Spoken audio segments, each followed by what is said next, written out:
Methodological diagram আমি আপনাদের ML based একটা মেথোডোলজিক্যাল ডায়াগ্রাম দেখাবো, মানে দুইটারই একটা একটা একটা করে স্যাম্পল দেখাবো। তাইলে আপনি বুঝে যাবেন যে আপনাদের ডায়াগ্রামটা কিরকম হওয়া উচিত। আমি কি বুঝাইতে পারছি? এই কারো কোনো কনফিউশন আছে? না স্যার। আচ্ছা, এই যে দেখেন এইখানে যে মেথোডোলজিক্যাল ডায়াগ্রামটা দেওয়া আছে, মানে জিনিসটা হচ্ছে জাস্ট একটা ওয়ার্ক ফ্লো ডায়াগ্রাম, মানে আপনার ওয়ার্কটা কোন জায়গা থেকে কোন জায়গার মধ্যে হচ্ছে ফ্লো হচ্ছে। আমি কি বুঝাইতে পারছি? জি স্যার।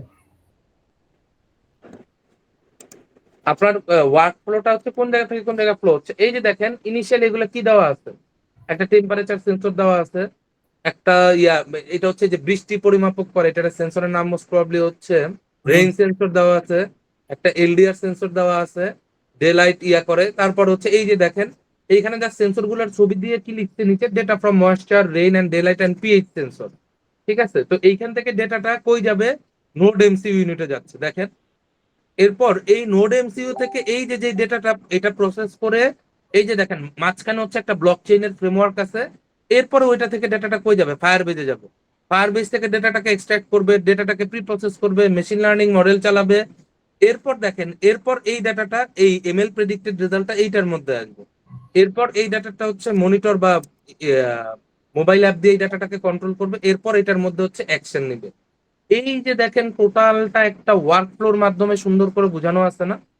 যে মানে দেখেন এইটার মধ্যে হচ্ছে ডেটাটা কোন জায়গা থেকে কোন জায়গায় ফ্লো হচ্ছে, আপনার পুরা কাজটা কিভাবে হচ্ছে, আপনার পুরা ইয়েতে কাজটা কিভাবে হচ্ছে, এই জিনিসটা হচ্ছে এইখানে দেখানো আছে। আমি কি বুঝাইতে পারছি? কারো কোনো কনফিউশন আছে?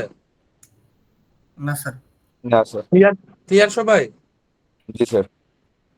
তো আপনার সিমিলার ওয়েতে আপনার কাজগুলাও এইরকম করেই হবে যে ডাটাটা কোন কোন জায়গা থেকে কোন কোন জায়গায় ফ্লো হচ্ছে, কিভাবে ফ্লো হচ্ছে, এই জিনিস আপনাকে এইরকম করে এক্সপ্লেইন করতে হবে। অনেকে আছে কি করে যে ওয়ার্ক ফ্লো ডায়াগ্রাম দেখায় দেয়, মানে ওই যে ওইটাকে কি বলে, যে বক্স করে করে বসায় বসায় দেখায় দেয়। Flow chart.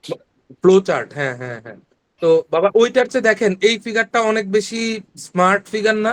মানে আপনাদের হচ্ছে মানে ডে বাই ডে আরো স্মার্ট ওয়েতে জিনিসপত্রগুলো হ্যান্ডেল করতে হবে। এইটা কিন্তু নর্মাল পাওয়ার পয়েন্টে তৈরি করা। খালি এই যে যে আইকন গুলা ড্র করছে বা আইকন গুলা ইয়া করছে, এই আইকন গুলা হচ্ছে বেসিক্যালি ডিফারেন্ট ওয়েবসাইট থেকে বা ইয়া ওয়েবসাইট থেকে ডাউনলোড করা। ঠিক আছে, এইটার মধ্যে আইকন গুলা পাওয়ার জন্য অনেকগুলা ওয়েবসাইট আছে, ফ্ল্যাটিকন আছে একটা, তারপরে হচ্ছে আইকন বেজ নামে একটা ইয়া আছে। তো এই এই সকল জিনিসগুলা থেকে আপনি বেসিক্যালি হচ্ছে এরকম আইকন গুলা সার্চ করলেই আপনি আইকন গুলা পেয়ে যাবেন। এরপর আপনি চাইলে হচ্ছে এরকম সুন্দর করে ডায়াগ্রাম গুলা ডিজাইন বা ড্র করতে পারবেন। হ্যাঁ, আমি বুঝাইতে পারছি? কারো কোনো কনফিউশন আছে? না স্যার। আচ্ছা, যদি এতটুকু আমরা বুঝে গিয়ে থাকি, এইটা হচ্ছে একটা ওয়ার্কফ্লো ডায়াগ্রাম। এখন আমরা একটা মেশিন লার্নিং এর যদি আমি একটা ওয়ার্কফ্লো দেখি,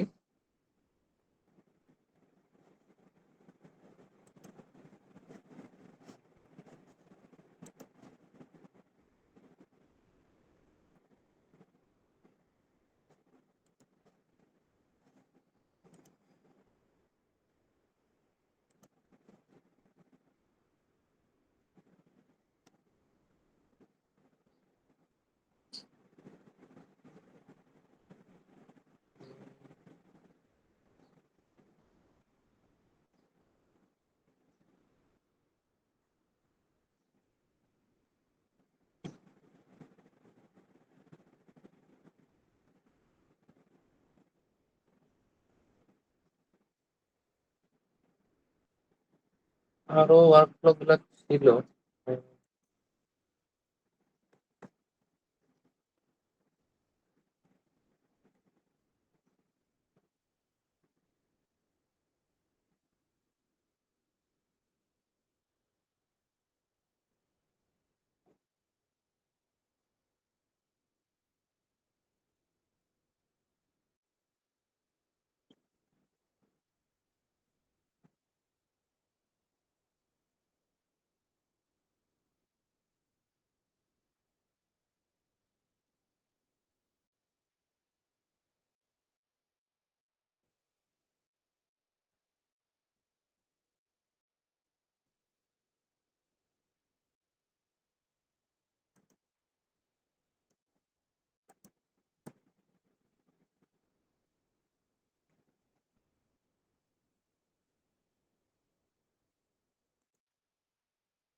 আপনি যদি আপনাদের আরেকটা দেখেন, ওয়েট করেন।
এই যে দেখা যাচ্ছে,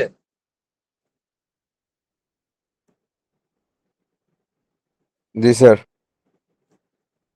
এইটা হচ্ছে মনে করেন কোন একটা এমএল বা ইয়ার রিলেটেড একটা ফ্রেমওয়ার্ক, ঠিক আছে? তো এইখানে দেখেন ইনিশিয়ালি কি করছে, ডেটা কালেকশন, তারপর হচ্ছে ডেটা প্রি প্রসেসিং এর মধ্যে মানে এখন এটা আসলে আপনার কি প্রজেক্ট চুজ করতেছেন ওইটা আপনার মতো করে ইয়া হবে আর কি। হ্যাঁ, যে ওরা কি কি টাইপের প্রি প্রসেসিং গুলা করছে, এরপর হচ্ছে ডেটা সেটটাকে স্প্লিট করছে, এরপর ডিএল মডেল গুলা মানে এরপরে কি করবে, ডিপ লার্নিং এর মডেল গুলা চালাবে, এরপর ট্রান্সফর্মার বেস মডেল গুলা ডেভেলপমেন্ট করবে, এরপর হচ্ছে কম্পারেটিভ পারফরমেন্স অ্যানালাইসিস, এই যে মনে করেন এমএল আর ডিএল এর মধ্যে একটা কম্পারেটিভ পারফরমেন্স করবে, এরপর বেস্ট মডেল ফাইন্ড আউট করবে, এরপর হাইপার প্যারামিটার টিউনিং করবে, এরপর এক্সপ্লেনেবল এআই অ্যাপ্লাই করবে। আমি কি বুঝাইতে পারছি? এই যে দেখেন, যে মনে করেন এইটা হচ্ছে কি ইয়া করছে, এটা হচ্ছে একটা ফ্রেমওয়ার্ক। এটা ফ্রেমওয়ার্ক প্রপোজ করে নাই, এটা হচ্ছে যে ওরা একটা মেথোডোলজিক্যাল ডায়াগ্রাম ড্র করছে। এই সবাই কি বুঝতে পারছেন মেশিন লার্নিং এরটা কিভাবে হবে? যে ইনিশিয়ালি ডেটা কালেক্ট করছে, প্রি প্রসেসিং করছে, ডেটাটাকে স্প্লিট করছে, তারপর ডিফারেন্ট ডিপ লার্নিং মডেলগুলো অ্যাপ্লাই করছে, ট্রান্সফর্ম বেস মডেল অ্যাপ্লাই করছে, একটা পারফরমেন্স অ্যানালাইসিস করছে, বেস মডেল ফাইন্ড আউট করছে, হাইপার প্যারামিটার টিউনিং করছে, এক্সপ্লেনেবল এআই বাইট করছে, এক্সপ্লেনেবল এআই অ্যাপ্লাই করছে। মানে এই পুরা ওয়ার্ক ফ্লোটা মানে কোনটার পরে কোনটা, কোনটার পরে কোনটা, এটা জাস্ট খালি হচ্ছে এই যে মনে করেন ডিফারেন্ট ইয়াগুলা দিয়ে বুঝানো। সবাই কি বুঝতে পারছেন নাকি পারেন নাই? জি স্যার, পারছি। তো আপনাদেরও এইরকম ওই যে মেথোডোলজিক্যাল যে ডায়াগ্রামটা আছে ওইখানে, মেথোডোলজির যে পয়েন্টটা, ওই পয়েন্টের মধ্যে এরকম একটা ডায়াগ্রাম দিয়ে এই ডায়াগ্রামটার বর্ণনা বর্ণনা আপনাদের ওই প্রপোজালের মধ্যে লিখতে হবে। আমি কি বুঝাইতে পারছি? জি স্যার। সবাই কি ক্লিয়ার? আচ্ছা, এখন দেখেন, এইটা গেল হচ্ছে মেথোডোলজিক্যাল ডায়াগ্রাম, ঠিক আছে? আমি এতক্ষণ ধরে যেটা নিয়ে কথা বলতেছিলাম এইটা হচ্ছে যে একটা মেথোডোলজিক্যাল ডায়াগ্রাম। আরেকটা আছে যে